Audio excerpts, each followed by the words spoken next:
I've been in 14 state prisons. I did 15 years on this last term, and I did 2 years and then 4 parole violations before that. I went in at the age of 18, 2 years, got out, did 4 violations, and went back in fighting a life sentence at 21. I was a very awkward kid. I experienced a degree of abuses, sexual, physical, verbal, and I experienced neglect, exposure to things that I shouldn't have been exposed to at a very young age. My grandmother was like the guiding light, and still is today. That was the person that instilled hope. Things could be better if I chose better. It was always about choice with her. Make good choices was what she said all the time. I remember I was a little older. I was just getting out of juvenile hall. And coming home, it was right before I turned 18, and she said, "You're at a fork in the road, and you've made a series of bad choices, and it's gotten you to where you're at today, and you can make a left or you can make a right, and it's your decision which one you make." And obviously I chose left. And after that, she said, "Well, the lights are on for you when you do come home." When I caught the case that I went to prison for the lengthy term on, they're offering me 36 to life. And I thought, I'm done. I'm 21. My grandma passed away while I was fighting the case. I'm done. I don't have anything to go home to. There's no reason for me to think that I'm going to get out of prison. I already know what it's like there.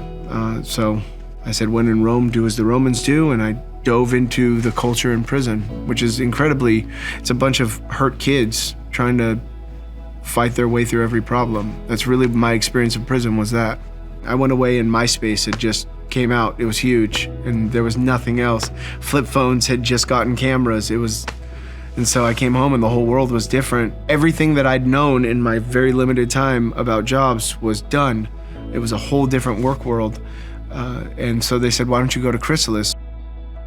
We rode the bus down Harbor Boulevard and walked in, and I felt immediately welcomed. All of the stigmas around incarceration, around the tattoos, around what I'd done before, or what I felt people felt about me, weren't there. It was very warm, very inviting.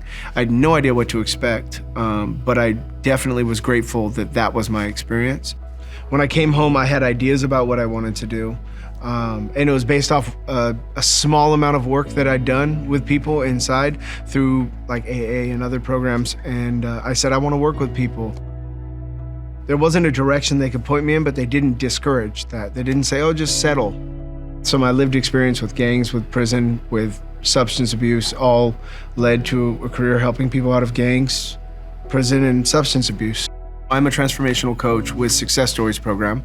Success Stories program challenges the root of harm. We look at social norms that everyone operates on, and work within group settings based on a curriculum and specific types of exercises and conversation to challenge those social norms in a healthy way and build new paradigms that help people serve the people and the goals that are most important to them. The overwhelming experience that I had with Chrysalis is welcoming, of invitation. It is an organization, but it also feels very familial. For folks who are previously incarcerated, that's super important because everything feels detached from reality and difficult and hard and burdensome, and there's a lot of barriers with stigma that are underrepresented and not discussed enough. And I think that the way that Chrysalis approaches that issue, the issue of incarceration and marginalization, invites people to step back into the workforce with grace at their own pace.